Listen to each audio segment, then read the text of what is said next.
Hi, this is Charlie giving you Monday's market commentary. I hope you're very well.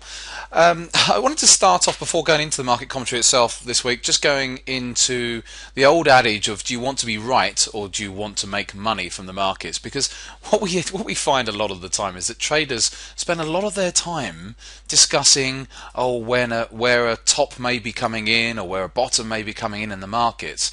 And that's all very well for purely, for a bit of fun, but it's not really much more than that. And lots of analysts spend a lot of time trying to call market tops, and they've been doing it this year, trying to call market tops because obviously it makes them look good in hindsight if they get it right. And obviously if they've got it wrong, then they quickly forget about that they've made all these calls that it's going to roll, markets are going to roll over or whatever. And there's been lots of analysts that have been bearish this year.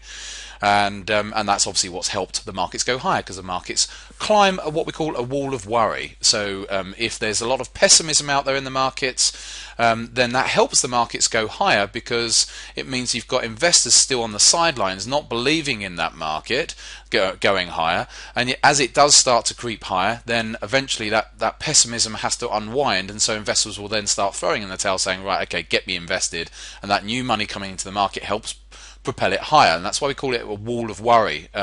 But once you get euphoria coming in, and everyone's saying, "Oh, the market's fantastic, it's going to go up," and once the majority are doing that, that's when you have to be a little bit careful, because that means that probably the majority of investors are invested. So where's the new money going to be coming from to carry on pushing that market higher? Okay, so you have to ask yourself as a trader, do I really need to try and call market tops and market bottoms and all of that? Because that's not actually what's going to make me money on a day-to-day basis. What's going to make you money on a day-to-day basis is having the correct mindset, having certain price patterns or whatever it may be, strategies, whatever it may be in your trading plan, in order to say, right, okay, I'm going to buy when this and this happens, and I have a checklist, and when these things happen, whether it's a strategy, whatever it might be, then I buy, and then these are the reasons why I sell. Everything else is absolutely meaningless trying to predict when a market may top and where it may bottom, because the reason I'm talking about this morning is because as we're approaching May, then the old adage comes out, sell in May, come back in October, sort of thing. And so, well, they say actually sell in May and go away, but essentially they say that the weakest months of the year are those summer months through to October, statistically. But then there's other statistics to suggest actually we're in the first year of a presidential cycle this year, and actually that it sort of throws those stats out. I suspect that we are probably going to have a down month or two at some stage. Of course we will do, but anyone can predict that. But when? Who knows? There's statistics galore on which months may be negative. June seems to be statistically a weaker month. So if we were going to put any money on it, then we'd say, well, actually May as well, but June's worse than May. And so we could do that. But do we really need to get ourselves caught up in that? No, we need to focus on what makes us money on a day-to-day basis, a week-to-week basis. So that's the first thing I wanted to cover off with you. And I guess that leads us straight on into looking at this chart, which is the advanced decline line, because the advanced decline line shows us the market breadth, the overall market breadth, number of advancing stocks versus number of declining stocks, and this is all in the US. And as we can see, it's still making new highs here, even into last week, so slightly ahead of the S&P, which didn't quite make new highs again last week. We'll have a look at that chart shortly. But so what it's actually saying to us is that the underlying breadth of the market is still strong. And so, of course, if we started to see divergent behavior of the advanced decline line, or this to start dropping as prices in the stock market were going up, then that would give us potentially a warning signal. But we haven't got that warning signal. So at the moment, the path of least resistance, what we've been saying for a long time, is still up until proven otherwise. Why do we need to try and predict a top? We don't. All we can do is say, okay, the markets have been going up. The breadth is still pretty strong here on the advanced decline line. We have got, as far as the individual stocks are concerned, we've got, if we look at the likes of the percentage of stocks trading above their 200-day moving average, this has dropped. So this is another breadth indicator, so to speak, because we can see that back in January we had more stocks trading above their 200-day moving averages than we do right now, for example. So there is a little bit of conflict there, but then you look at the advanced declines and they're still fairly strong. So at the moment, what you do is you just trade in the direction of the trend until the trend ends, and nobody actually knows when the trend ends. But if we go to the S&P, if I can find it on my watch list just off screen here, there it is. If we go to the S&P, then we've got this wonderful trend channel that we've had in place for a long time now, and we've talked about this before, that at some stage it will break because it's an upward sloping trend channel line. So at some stage it will break, and when it breaks, it will probably break at least the width of the channel itself. But we need to wait for confirmation before we know that is actually going to take place. So we had a little dip down, but obviously we had the 50-day moving average just below it, and that's acted as support, and prices come back up. Are we going to break up to new highs in the next week or this week? We'll have to wait and see. I'm recording this Sunday night, so I don't even know what's going to happen in the futures yet.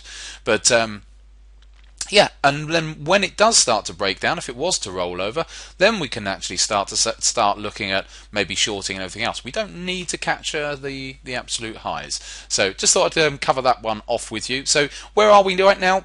Well, the path of least resistance is still up until proven otherwise, and proving otherwise would be another negative close below this trend channel line.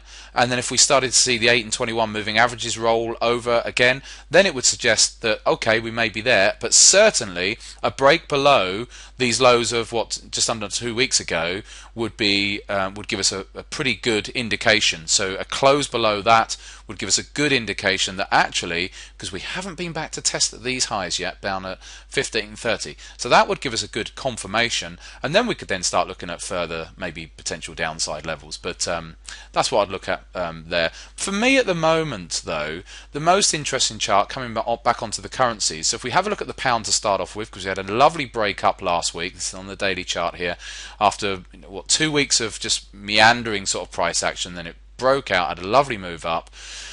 At the moment it still looks, again, path of least resistance is pointing towards being up. So now it's obviously going to have pullbacks and the likes, but at the moment path of least resistance is up. We could zoom out, put the fibs back on, and look at where it's done the 38% retracement now of this entire move. Actually, let's put it on.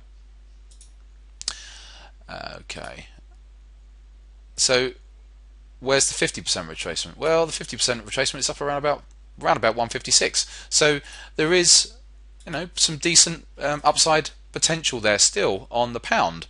The euro's slightly different in that it's not followed through to the upside as yet. It's still meandering. Look, almost 3 weeks now of really poor price action on the euro. It's not been a great one to day trade because of the poor price action a lot of the time, but at some point it's winding itself up, and at some point it will break in one direction or another.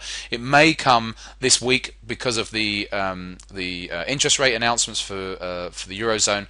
So we're expected to cut the interest rates this week, so that'll be a catalyst as well. So we'll see and see if we're going to actually see a breakout in one direction or another there on the euro. But the real charts that I'm interested in, so cable's looking quite good at the moment. Euro, until we see a break, we're still unsure. But the charts that I'm interested in at the moment is the yen pairs, the dollar yen, euro yen, because let me bring up my other chart here. I've been talking about this divergence on the weekly charts for quite a while. I wanted to show you what I mean here, and here's the divergence. This is a weekly time frame. We see on the RSI that we made a peak back here. So let me bring the pen up. We made a peak over here, and the RSI is now lower as we've made new highs up in this zone. So this is what I've been looking at for quite a long time, and I said because it's on a weekly time frame it could take a while to start to build. And if we go back to the daily charts, then this shows us what's actually going on. So it started to roll, and now it's going to be a case of I'm short. So if you saw Friday's update, then you know that I've got a small position short. I've initiated, and I'm going to be looking to build that position if we were to start to carry on breaking down. Actually, sorry, no, I've actually put a limit order in to sell, to add to my position at about 98.40, I believe. Yeah, 98.40. So I have put that in. It's not triggered yet because we've not been up there. So if we go to an hourly chart, then you'll see that we've not been up to 98 I think it was 98.40. I got my limit order in, yeah, something like that. I haven't got my account open at the moment, being a Sunday, and so we'll see what happens with that. But back to the daily charts.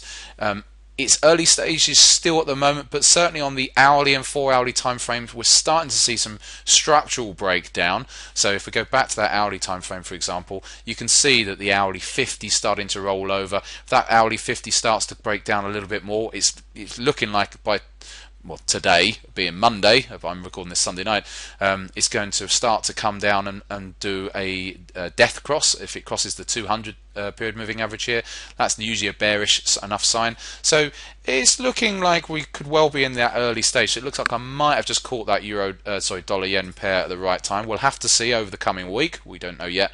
But really, so what am I actually looking for as far as targets?